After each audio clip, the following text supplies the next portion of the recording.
اس وقت جو صورتحال ہے وہ یوں لگتا ہے جیسے جنگ جو ہے وہ سٹک ہو چکی ہے۔ صورتحال اس طرح ہے کہ امریکہ اگر اپنا ہرمز پر ایران کی اجارداری تسلیم کر لیتا ہے تو اس کی عالمی ساکھ کو شدید نقصان پہنچنے کا امکان ہے، یہ پہنچ سکتا ہے۔ ایران اپنا ہرمز پر اپنی گرفت ختم کر دیتا ہے تو اس کے قومی جو سلامتی ہے یا قومی مفادات جو ہیں وہ داؤ پر لگ سکتے ہیں۔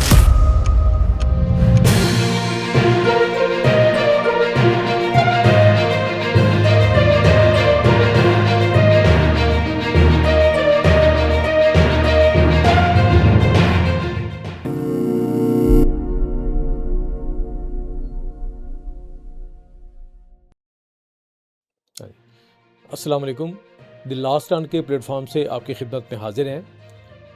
اب صورتحال اس طرح ہے کہ امریکہ اور ایران کے درمیان جنگ جو ہے، یہ دوسری جنگ جو ہے، یہ دوسرے مرحلے کی جنگ جو ہے، یہ 14ویں روز میں داخل ہو چکی ہے۔ یعنی کہ پچھلی جو رات گزری ہے اس میں یہ 14ویں رات تھی جب امریکہ نے مسلسل ایران پر سٹرائکس کیں اور ایران بھی اس کے جواب میں اپنی سٹرائکس جو ہے وہ جاری رکھے ہوئے ہے۔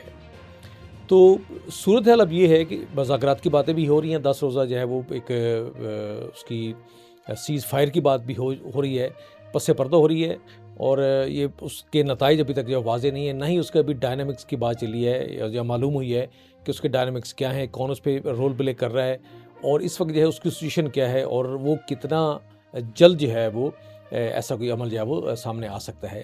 بہرحال اس وقت جو صورتحال ہے وہ یوں لگتا ہے جیسے جنگ جو ہے وہ سٹک ہو چکی ہے، یعنی ڈیلی بیسس پہ ایران بھی حملے کر رہا ہے، ڈیلی بیسس پہ امریکہ بھی حملے کر رہا ہے۔ تو اس صورتحال میں دیکھنا یہ ہے کہ ایران کی اسٹریٹجی کیا ہے۔ تو صورتحال اس طرح ہے کہ امریکہ اگر اپنا ہرمز پر ایران کی اجارداری تسلیم کر لیتا ہے تو اس کی عالمی ساکھ کو شدید نقصان پہنچنے کا امکان ہے، یہ پہنچ سکتا ہے، کیونکہ امریکہ خود کو دنیا کا ایک اہم تجارتی یا سمندری گزرگاہوں کا محافظ قرار دیتا ہے۔ دوسری طرف ایران اپنا ہرمز پر اپنی گرفت ختم کر دیتا ہے تو اس کے قومی جو سلامتی ہے یا قومی مفادات جو ہیں وہ داؤ پر لگ سکتے ہیں۔ اس جنگ کے دوران ایران کو یہ اندازہ ہو چکا ہے کہ اس کے پاس موجود سب سے بڑا اسٹریٹجک ہتھیار خود اپنا ہرمز ہے۔ مسلسل بمباری جنگ نہیں جتوا سکتی، یہ امریکہ جو ہے وہ پچھلی جنگ میں بھی اور اس جنگ میں بھی جو ہے وہ کر کے دیکھ چکا ہے۔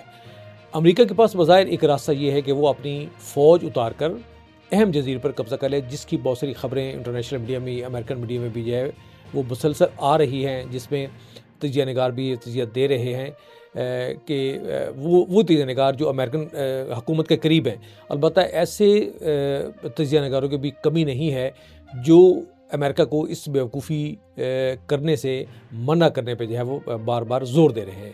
لیکن مسئلہ یہ ہے کہ اس کے لیے امریکہ کو ایک بڑی فوج اتارنا پڑے گی اگر امریکہ اپنا ہرمز پہ جو ہے وہ اپنی فوج ایران کے اندر داخل کرتا ہے۔ سوال یہ ہے کہ وہ فوج کہاں سے آئے گی، یعنی کہ کس راستے سے آئے گی۔ ظاہر ہے خلیج فارس سے آئے گی، اور موجودہ حالات میں خلیج فارس میں فوج اتارنا گویا موت کو دعوت دینے کے مترادف ہے۔ امریکہ کا کوئی بڑا بحری بیڑا اس وقت خلیج فارس میں تو کیا اس کے آس پاس بھی نمایاں طور پر موجود نہیں ہے۔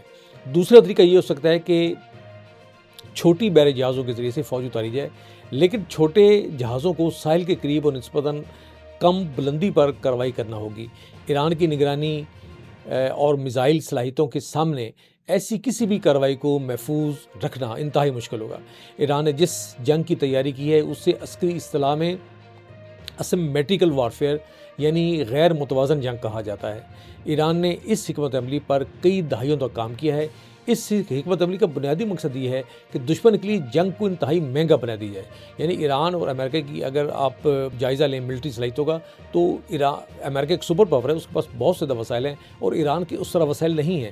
لیکن ایران نے جو حکمت عملی اپنائی ہے وہ یہ ہے کہ اس جنگ کو انتہائی مہنگا کر دیا جائے، اور اس بنیاد کے اوپر یہ کہ جنگ کو مہنگا کرنا اور پولیٹیکلی جو ہے وہ ڈی فیم ہے، وہ اگر امریکہ تک منتقل کر دی جائے تو اس صورت میں جو ہے جنگ کے جو نتائج ہیں ان کو اپنے حق میں جو کیا جا سکتا ہے۔ ایران نسبتاً کم لاگت والے ڈرونز اور میزائل استعمال کرتا ہے اس جنگ کے دوران، جنہیں روکنے کے لیے امریکہ اور اس کے اتحادی انتہائی مہنگے تھاڈ اور پیٹریوٹ دفاعی نظام اور استعمال کرتے ہیں۔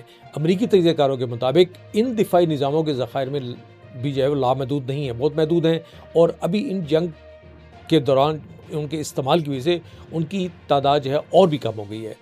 ایران جنگ کو طویل کرنا چاہتا ہے، اور طویل اس لیے کرنا چاہتا ہے کہ وہ اس جنگ کی کاسٹ کو بڑھانا چاہتا ہے، جبکہ امریکہ اور اسرائیل بظاہر 4 دنوں کے منصوبے کے ساتھ اس جنگ میں داخل ہوئے تھے، لیکن اب 5 ماہ گزر چکے ہیں اور اس کا کوئی نتیجہ جو ہے وہ حتمی طور پر نکلتا سامنے نہیں آ رہا۔